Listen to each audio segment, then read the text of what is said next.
Hello guys, हाय। मैं आपकी दोस्त पिंकी रजक एंड आप सभी को मेरी चैनल सोशियोलॉजी एजुकेशनल जोन में स्वागत है।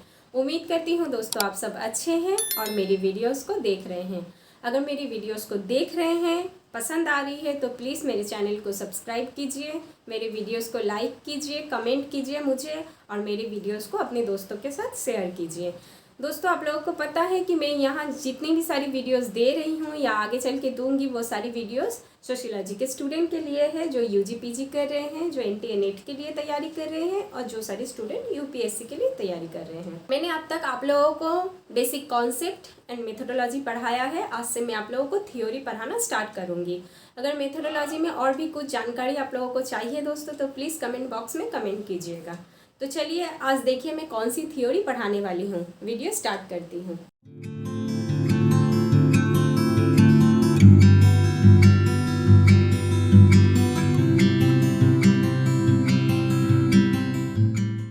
देखिए, आज मैं पढ़ाऊंगी अरविंद गॉफमैन को। अरविंद गॉफमैन बहुत ही इंटरेस्टिंग एक थ्योरिस्ट रह चुके हैं। आप लोगों को बहुत मज़ा आएगा अरविंद गॉफमैन को पढ़ने में। देखिए, उनका जन्म हुआ था 1922 में और डेथ हुई थी 1982 में। अरविंद गॉफमैन एक कैनेडियन अमेरिकन सोशियोलॉजिस्ट रह चुके हैं। मतलब कि उन्हें कैनेडियन अमेरिकन सोशियोलॉजिस्ट कहा जाता था, या बोल सकते हो अभी भी हम कहते हैं, क्योंकि ये लोग तो ऐसे ही है जो मर के भी नहीं मरते, हमेशा हमारे साथ रह जाते हैं, राइट। तो उन्हें कैनेडियन अमेरिकन सोशियोलॉजिस्ट क्यों कहा जाता है दोस्तों? क्योंकि अरविंद गॉफमैन का जन्म हुआ था कनाडा में और उन्होंने बाद में अमेरिका में शिफ्ट कर चुके थे, इसीलिए उन्हें कैनेडियन अमेरिकन सोशियोलॉजिस्ट कहा जाता है। गॉफमैन ने सोशियोलॉजी में जितने भी सारी थियोरीज दिए थे, हाँ, वो सारी थियोरीज का जो अप्रोच है दोस्तों वो है सिंबॉलिक इंटरेक्शनिज्म। देखिए, मैंने लिख के रखा है मेथोडोलॉजिकल अप्रोच उनकी क्या रह चुकी है, सिंबॉलिक इंटरेक्शनिज्म। अब अप्रोच क्या होती है ये जानने के लिए आपको मेरी मेथोडोलॉजी की वीडियोस देखनी पड़ेगी, तो प्लीज़ उसे जाकर देखिएगा तो समझ में आ जाएगी। सिंबॉलिक इंटरेक्शनिज्म क्या है दोस्तों, ये समझाने से पहले मैं गॉफमैन की कुछ इम्पॉर्टेंट बुक्स और वो बुक में जो सारी उन्होंने कॉन्सेप्ट दिया है वो कॉन्सेप्ट के बारे में आप लोगों को बता रही हूँ। देखिए बुक, देखिए पहले जो दिया था the presentation of self in everyday life, जो आई थी 1956 में, जिस पे कॉन्सेप्ट क्या दिया था, ड्रामाटर्जिकल। ओके। दूसरी बुक है असाइलम, जो आई थी 1961 में, जिसका कॉन्सेप्ट है टोटल इंस्टीट्यूशन। तीसरी जो बुक आई वो भी 1961 में आई है, इनकाउंटर्स। उसमें भी उन्होंने कॉन्सेप्ट क्या दिया था, रोल डिस्टेंस। और उसके बाद जो बुक आई वो है स्टिग्मा, जो आई थी 1963 में। उसमें उन्होंने कॉन्सेप्ट क्या दिया था, मैनेजमेंट ऑफ स्पॉइल्ड आइडेंटिटी। दोस्तों, ये सारी बुक्स और बुक्स का जो साल है और ये बुक्स में जो सारे कॉन्सेप्ट दिया हुआ है वो बहुत ही इम्पॉर्टेंट है, स्पेशली नेट के स्टूडेंट के लिए। हर साल नेट के स्टूडेंट को सवाल पूछा जाता है कि असाइलम कौन किसका बुक है, या कितने साल में आया था, या फिर स्टिग्मा किसने लिखा था, या फिर स्टिग्मा जो बुक है उसमें कौन से कॉन्सेप्ट के बारे में मेंशन किया हुआ है। ये सारे सवाल हर साल आते हैं, तो प्लीज़ आप लोग कॉपी में ये बुक्स के नाम, ईयर और इनमें जो कॉन्सेप्ट दिया हुआ है वो उठ कर लीजिए। ओके, तो चलिए आती हूँ सिंबॉलिक इंटरेक्शनिज्म में। सिंबॉलिक इंटरेक्शनिज्म क्या है ये आप लोगों को समझना बहुत ज़रूरी है। अच्छे से समझ जाओगे तो उसके बाद गॉफमैन के दिए हुए जो भी कॉन्सेप्ट आप लोग पढ़ोगे आप लोगों को समझना बहुत आसान हो जाएगा। ओके दोस्तों, सिंबल का हिंदी मीनिंग या हिंदी में सिंबल को कहा जाता है प्रतीक, चिन्ह। ओके, और इंटरेक्शनिज्म जब हम किसी व्यक्ति या किसी वस्तु के साथ इंटरैक्ट करते हैं। हाँ, वस्तु भी मैंने कहा दोस्तों, क्योंकि हम हमेशा लिविंग थिंग्स के साथ ही इंटरैक्ट करते ऐसा नहीं है, हम नॉन लिविंग के साथ भी इंटरैक्ट करते हैं। मतलब कि हम सिर्फ एक पर्सन दूसरे पर्सन या ग्रुप ऑफ पीपल से ही इंटरैक्ट करें ऐसा नहीं है। जो सारी वस्तुएं हैं जिस पे कोई प्राण नहीं है, जो हम लोग बोलते हैं, हम उसके साथ भी इंटरैक्ट करते हैं। इसीलिए कहा जाता है कि हमारी इंटरैक्शन जो होती है वो लिविंग एंड नॉन लिविंग दोनों के साथ ही होती है। और वो कैसे होती है, थ्रू द सिंबल। सिंबल बहुत ही इम्पोर्टेंट चीज़ है, एक ऐसा चीज़ जो कि एक सोसाइटी में मतलब अलग अलग मतलब निकाल के लाती है एक ही सोसाइटी में। इतना ही इम्पोर्टेंट चीज़ है कि सिंबल, एक सिंबल जो एक सोसाइटी में अलग अलग लोगों के बीच अलग अलग मीनिंग को समझाती है या ले आती है। कैसे समझा रही हूँ देखिए, एक लड़का या लड़की उसने क्या पहना है, क्रॉस, और एक लड़का या लड़की उसी सोसाइटी में उसने क्या पहना है, बजरंगबली का कोई लॉकेट। ओके, तो क्रॉस जो पहना हुआ है लड़का या लड़की, उसे देखकर सोसाइटी के बाकी लोग समझ जाएंगे अरे ये अच्छा इसका धर्म क्रिश्चियन धर्म है। ओके, और जो क्या बजरंगबली का लॉकेट पहना हुआ है जो लड़का या लड़की, उसे देख के उसी सोसाइटी के बाकी लोग समझ जाएंगे अच्छा ये लड़का या लड़की हिंदू धर्म से बिलोंग करते हैं। तो देखो एक ही सोसाइटी में एक सिंबल, क्या था सिंबल, लॉकेट, नॉर्मली लॉकेट जो हम गले में पहनते हैं, लेकिन वो लॉकेट अलग अलग मीनिंग तैयार कर दिया कि एक लड़का या लड़की उसका धर्म क्या है, क्रिश्चियन, और एक लड़की या लड़की उसका धर्म क्या है, हिंदू। समझ में आया? तो देख रहे हो सिंबल कितनी इम्पॉर्टेंट चीज़ है। हम इसी के थ्रू क्या करते, सोसाइटी में इंटरेक्ट करते हैं।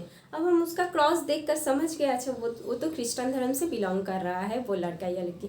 अब हम बातें करते हैं उससे, हाँ, उसके साथ इंटरेक्ट करते हैं। आप लोग कैसे आप लोगों की जो क्या बोलूँ रिचुअल से उसे सेलिब्रेट करते हैं, क्या क्या फूड आप लोगों की बनती है, ये सारी चीज़ें हम लोग अब टॉक करना शुरू कर देते हैं। देखो इंटरेक्ट करते हैं। फिर जो बजरंगबली का जो लॉकेट पहना हुआ है उसके साथ भी हम लोग उसी तरह जाकर इंटरेक्ट कर रहे हैं। तो देखो दो अलग अलग मीनिंग निकल कर आ रही है। या फिर देखो हम लोग जब प्रे करने जाते हैं तो प्रे जब हम लोग करते हैं तो हम लोग क्या करते हैं, हाथ जोड़ कर प्रे करते हैं, राइट। तो ये जो हाथ जोड़ रहे हैं, ये जो सिंबल क्या है, सिंबल हाथ जोड़ना, राइट। तो इससे क्या मीनिंग निकल के आती है कि हम लोग प्रार्थना कर रहे हैं, हम लोग प्रे कर रहे हैं गॉड को या भगवान को, राइट। सिंबल क्या थी, हाथ जोड़ना। अब हम लोग प्रे कर रहे हैं या प्रार्थना कर रहे हैं, ये मीनिंग निकल कर आई है। समझ में आया? या फिर देखो हम लोग थम्स अप दिखा रहे हैं, ऐसा दिखा तो रहे हैं ओनली, पर इसका मीनिंग क्या निकल के आया, अच्छा वो मुझे ऑल द बेस्ट बोल रहा है कोई भी चीज़ के लिए, या कोई भी अच्छे काम के लिए मैं जा रहा हूँ, मुझे ऑल द बेस्ट बोल रहा है। तो देखो ये सिंबल कितनी सारी मीनिंग निकाल कर लाती है, राइट। कुछ टाइम तो हमें बात करना भी नहीं पड़ता है, मतलब हम बॉडी लैंग्वेज के थ्रू हम समझा देते हैं कि हम क्या बोलना चाहते हैं, राइट। तो देख रहे हो सिंबल कितनी इम्पोर्टेंट चीज़ है। या फिर देखो आप एक दुकान में गए कपड़ा खरीदने, और एक लड़का या लड़की और एक दुकान में गए कपड़ा खरीदने। आपने खरीदा ब्रांडेड और उन्होंने खरीदा सिंपल, तो आपका कपड़ा ब्रांडेड है, आपका के थ्रू सोसाइटी में आपका क्या हुआ, स्टेटस ऊंचा हो गया। उसका कपड़ा ब्रांडेड नहीं है, उसके थ्रू उसके सोसाइटी में स्टेटस क्या हो गया, लो हो गया। तो ब्रांडेड है, ये हमें कैसे पता चला, वो ब्रांडेड नहीं है ये हमें कैसे पता चला, क्योंकि वहाँ टैग दिया हुआ है, ब्रांडेड कपड़े में टैग दिया हुआ है, चिन्ह दिया हुआ है, लिखा हुआ है, हाँ ये टैग लाइन है। इसे क्या समझाते हैं इस टैग लाइन से, कि ये क्या सिंबल समझा रही है टैग लाइन, कि ये ब्रांडेड है। इसका मीनिंग क्या निकल के आया, अच्छा मतलब कि वो रिच है, तो सोसाइटी में उसकी स्टेटस हाई है। और जो ब्रांडेड नहीं है कैसे समझ रहे हैं, कि वो सिंबल उसी टाइप का दिया हुआ है कि वो ब्रांडेड नहीं है। हम समझ गए कि अच्छा अरे वो तो ब्रांडेड का टैगलाइन उसमें दिया हुआ नहीं है, हाँ तो वो सिंबल टैगलाइन का सिंबल उसमें दिया हुआ नहीं है, मतलब कि वो कपड़ा ब्रांडेड नहीं है। इससे क्या मीनिंग निकल के आ गई कि अच्छा वो सोसाइटी में रिच नहीं है, वो इंसान उसकी स्टेटस लो है। तो देख रहे हो हम एक टैगलाइन के थ्रू या एक सिंबल के थ्रू हम अलग अलग मीनिंग निकाल रहे हैं, और उस मीनिंग से हम क्या कर रहे हैं, इंटरेक्ट कर रहे हैं, लोगों से इंटरेक्ट कर रहे हैं, ग्रुप ऑफ पीपल से हम इंटरेक्ट कर रहे हैं, या फिर नॉन लिविंग के साथ हम इंटरेक्ट कर रहे हैं। इसी तरह नॉन लिविंग कैसे, हम प्रे कर रहे हैं किसको, गॉड को या भगवान को।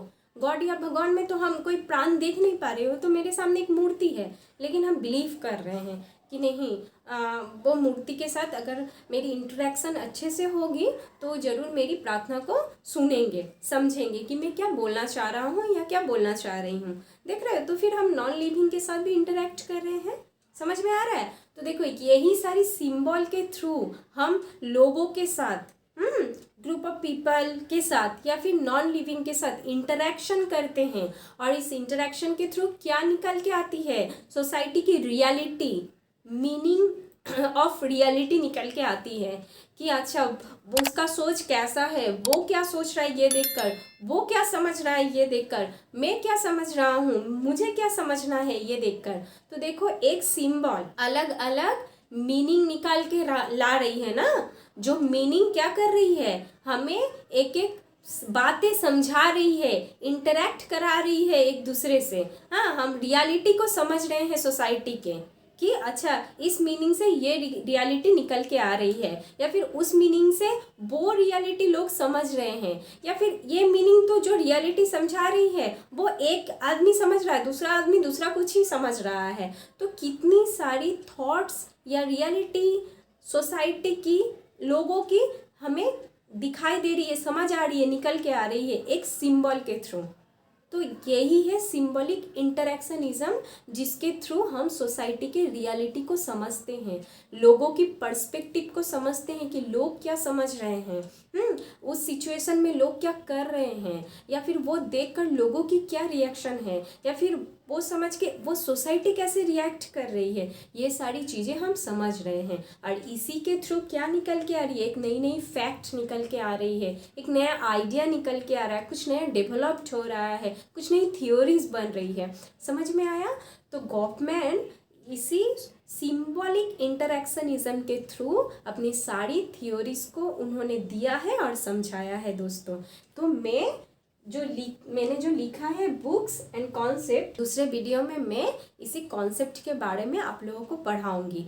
आज के लिए इतना ही। इस वीडियो में प्लीज़ उनकी बुक्स एंड कॉन्सेप्ट को आप समझिएगा, और वो कॉन्सेप्ट उन्होंने किस अप्रोच से दिया था, सिंबॉलिक इंटरेक्शनिज्म अप्रोच से। जो अप्रोच क्या है मैंने बता दिया है कि सिंबॉलिक इंटरेक्शनिज्म क्या होती है या किसे कहते हैं। तो प्लीज़ आप लोग इस वीडियो को देखकर तब तक समझिएगा, दूसरे वीडियो में मैं कॉन्सेप्ट को पढ़ाऊँगी। आज के लिए इतना ही। Thank you.